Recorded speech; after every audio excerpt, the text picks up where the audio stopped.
Mieux vaut ne penser à rien que ne pas penser de tout. Rien c'est déjà beaucoup. On se souvient de rien, et puisqu'on oublie tout,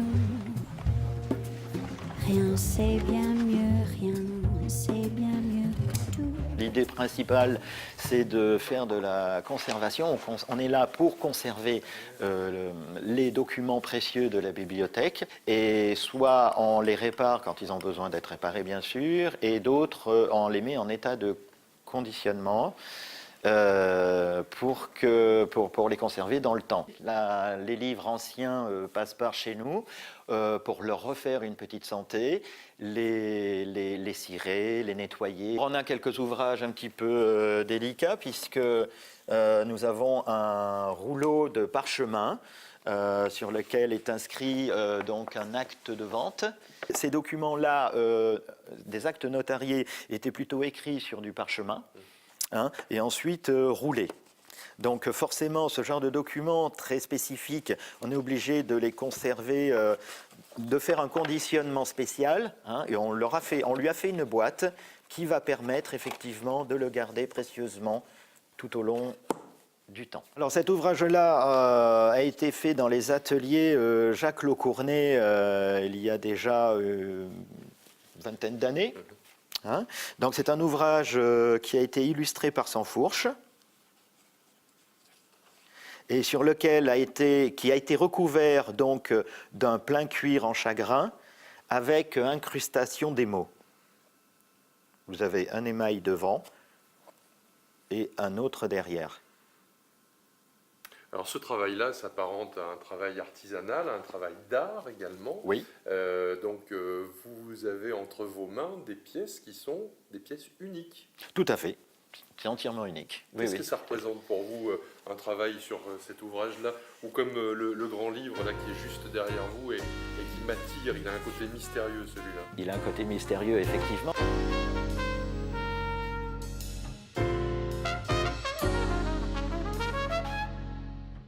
Il a été fait par un relieur contemporain qui s'appelle Bernard Bichon.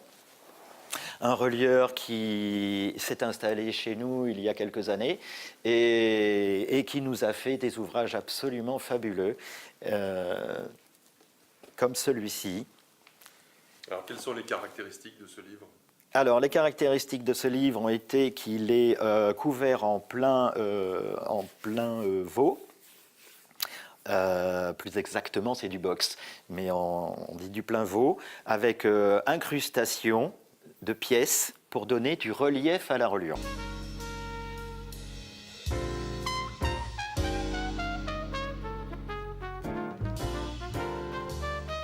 Et cette petite boîte, ça fait partie des exemples et des cas que l'on nous amène. On ne s'occupe pas uniquement, la mise en conservation ne concerne pas uniquement les livres anciens, ça concerne aussi les livres modernes et notamment les livres d'artistes. Voici un livre d'artiste. On m'avait confié ce type d'objet très sympathique, fait de tissu. Et bien sûr, il faut le protéger de la lumière et du soleil. Donc le défi était grand, comme à chaque fois d'ailleurs. Et donc on a eu l'idée de fabriquer une petite boîte dont la forme et la fermeture est très particulière, puisque en mettant un petit bâton, ça permettait de représenter un bateau. On m'a donné un ouvrage traitant de l'expérience de la céramique, tout simplement, accompagné de 4 assiettes originales.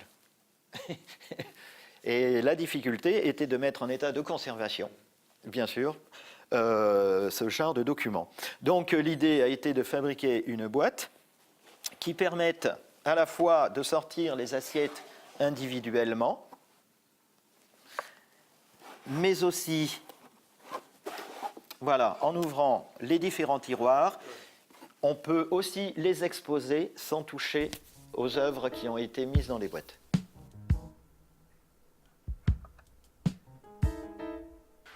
J'ai pas peur parce qu'il est fait aussi. Parce que des fois on pourrait cacher, mais on n'a rien à cacher.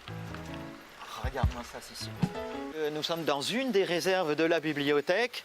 Nous sommes dans la partie fonds d'État de la bibliothèque municipale.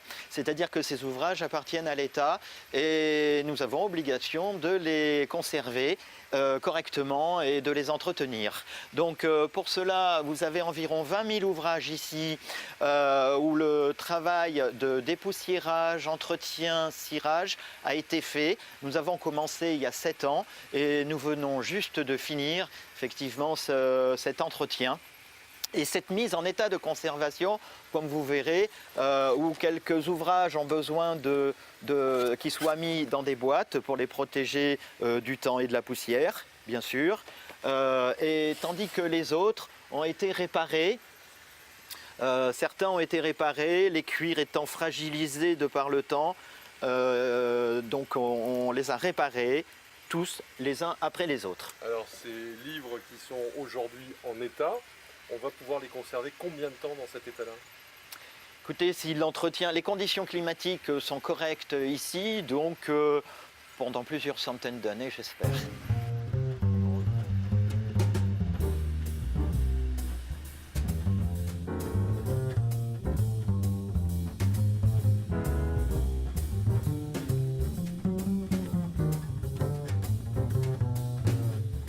Un savoir-faire technique comme ça se transmet, c'est un peu le sens de la présence de Pauline avec nous, Tout à fait. Et avec vous dans l'atelier. C'est un grand plaisir effectivement de pouvoir transmettre les connaissances qu'on a acquises au fur et à mesure des années. Et Pauline est là pour les apprendre, et elle les apprend d'ailleurs très très bien. Et ben c'est très agréable. Voilà, le métier va se poursuivre et ça fait plaisir de savoir que tout le travail qu'on a fait jusqu'à présent va être poursuivi après nous. Pauline, pour vous, c'est un projet professionnel qui est venu comment? Alors, c'était une idée à la base, c'était mon projet principal en fait, de travailler dans la reliure. Après, voilà, mon parcours scolaire a fait que je me suis plutôt tournée vers le métier de bibliothécaire, voilà, qui est un métier qui m'intéresse aussi beaucoup. Et bon, voilà, il y a eu une opportunité ici, donc j'ai un petit peu sauté sur l'occasion, on va dire. Et du coup, j'arrive à combiner du coup mes deux intérêts, on va dire, la reliure et les livres et le côté bibliothécaire, voilà, du métier. Et quand vous n'étiez que bibliothécaire, vous pensiez conservation? Non. Honnêtement, non, c'est vrai qu'on n'a pas la même approche. On pense pas à conservation, on pense au lecteur, on pense voilà, à satisfaire le public. Mais le côté conservation, non, on n'est pas vraiment... on y pense un petit peu, mais pas comme là, pas comme ici.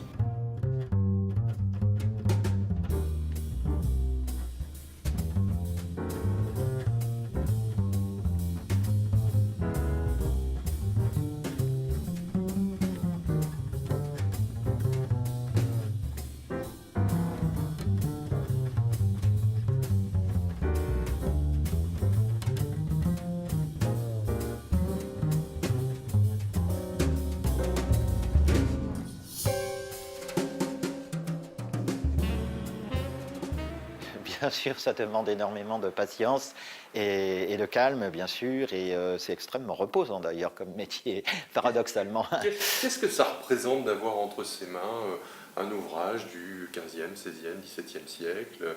Il y a un rapport au temps particulier? Tout à fait, on se plonge dans l'histoire, on se plonge dans le monde d'autrefois, puisqu'on utilise en plus les mêmes techniques. Il faut savoir que quelqu'un du XVe siècle a touché cet ouvrage et l'a fabriqué. Forcément, ça provoque une émotion particulière et qui fait que ça inspire le respect. Voilà. Et donc on a envie de faire bien et de faire la même chose, mais bien tout en respectant l'ouvrage. Voilà. Si on respecte l'ouvrage, on respecte la personne qui l'a eu entre les mains il y a très longtemps. Round